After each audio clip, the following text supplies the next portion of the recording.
अगर मैं तुमसे पूछूं, तुम कहाँ रहते हो, तुम कहोगे अर्थ पर। थोड़ा और डिटेल में जाओगे, इंडिया, और डिटेल में अपना शहर। लेकिन सच ये है, तुम एक प्लैनेट पर नहीं रहते, तुम एक स्टार सिस्टम में रहते हो। और वो स्टार सिस्टम एक गैलेक्सी के अंदर है। उस गैलेक्सी का नाम है मिल्की वे। लेकिन मिल्की वे को समझने से पहले हमें एक बेसिक गलती सुधारनी होगी। लोग गैलेक्सी को एक फोटो की तरह देखते हैं, एक फ्लैट इमेज। रियलिटी में गैलेक्सी एक 3 डिमेंशनल स्ट्रक्चर है। इसकी शेप क्या है? मिल्की वे एक बार्ड स्पाइरल गैलेक्सी है। बार्ड स्पाइरल का मतलब क्या? सोचो एक व्हर्लपूल, बीच में पानी का घना सर्कल, लेकिन उस सर्कल के सेंटर में एक सीधा लंबा स्ट्रक्चर हो।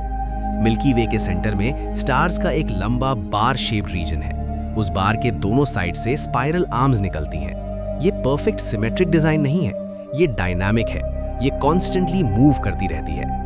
गैलेक्सी कोई फिक्स चीज नहीं, ये एक फ्लोइंग सिस्टम है। साइज का रियल सच। अब स्केल समझते हैं। मिल्की वे का डायमीटर लगभग 100,000 से 1,20,000 लाइट ईयर्स है। लाइट ईयर डिस्टेंस होता है, टाइम नहीं। लाइट 1 सेकंड में 3 लाख किलोमीटर ट्रैवल करती है। अगर तुम लाइट की स्पीड से चल सको, तब भी तुम्हें गैलेक्सी क्रॉस करने में 100,000 साल लग जाएंगे। अब इमेजिन करो, ह्यूमन सिविलाइजेशन सिर्फ 10,000 साल पुरानी है। हम गैलेक्सी के कंपैरिजन में एक ब्लिंक भी नहीं है। और थिकनेस सिर्फ 1000 लाइट ईयर्स के आसपास डिस्क रीजन में। यानी गैलेक्सी एक पतली सी डिस्क जैसी है, जो बहुत वाइड है, जैसे एक सीडी, लेकिन कॉस्मिक स्केल पर। मिल्की वे के मेन पार्ट्स। मिल्की वे में 4 मेजर स्ट्रक्चरल कंपोनेंट्स हैं: galactic core, stellar bar, spiral arms और हेलो।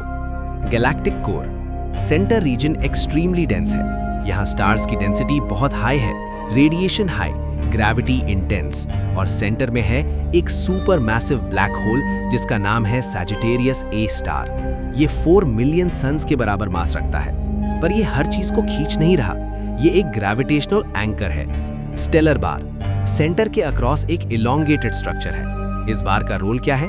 ये गैस और स्टार्स को सेंटर की तरफ चैनल करता है। इससे स्टार फॉर्मेशन प्रोसेस इन्फ्लुएंस होती है। यानी गैलेक्सी के डिजाइन में भी मैकेनिक्स होता है। Spiral arms.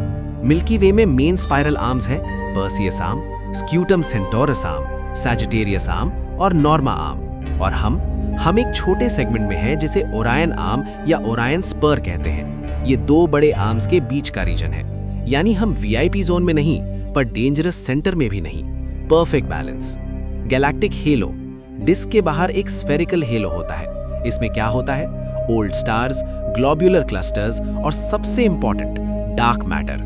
हेलो विजिबल नहीं होता क्लियरली, पर ग्रेविटेशनली एग्जिस्ट करता है। हमारी एग्जैक्ट पोजीशन। हम सेंटर से लगभग 26,000 लाइट ईयर्स दूर हैं, और हम गैलेक्सी के प्लेन से थोड़ा ऊपर नीचे ऑसिलेट भी करते हैं जब ऑर्बिट करते हैं। यानी हम स्टेबल नहीं हैं, हम मूव कर रहे हैं। अर्थ 220 किलोमीटर्स पर सेकंड की स्पीड से गैलेक्सी के अराउंड ऑर्बिट कर रही है, और एक फुल ऑर्बिट कंप्लीट करने में 225 से 250 मिलियन साल लगते हैं।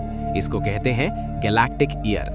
लास्ट टाइम जब अर्थ ने गैलेक्टिक ऑर्बिट कंप्लीट किया था, तब डायनासोर्स भी नहीं थे। अभी तक अर्थ ने सिर्फ 20-25 गैलेक्टिक ईयर्स कंप्लीट किए हैं, बस। Galactic habitable zone. अब सबसे इंपॉर्टेंट कॉन्सेप्ट। जैसे सोलर सिस्टम में हैबिटेबल जोन होती है, वैसे ही गैलेक्सी में भी होती है। सेंटर के पास सुपरनोवा ज्यादा, radiation high, gamma ray burst possible. बहुत आउटर रीजन में हेवी एलिमेंट्स कम, प्लैनेट फॉर्मेशन कम। इसलिए लाइफ के लिए बेस्ट रीजन है मिड डिस्क जोन, और वहीं हम हैं। ये कोइंसिडेंस लग सकता है, पर ये कॉस्मिक बैलेंस भी हो सकता है। रोटेशन का सच। गैलेक्सी के स्टार्स सेंटर के पास स्लो और बाहर फास्ट होने चाहिए थे न्यूटन के रूल्स के हिसाब से, पर ऐसा नहीं होता। आउटर स्टार्स एक्सपेक्टेड से ज्यादा फास्ट मूव करते हैं। इसका मतलब क्या? ग्रेविटी विजिबल मैटर से ज्यादा है। यहाँ एंट्री होती है डार्क मैटर की। मिल्की वे का 80-85% मास डार्क मैटर हो सकता है, जो दिखता नहीं, लाइट इंटरैक्ट नहीं करता, पर ग्रेविटी देता है। यानी हम एक इनविजिबल स्ट्रक्चर में जी रहे हैं। पार्ट 1 का एंडिंग थॉट।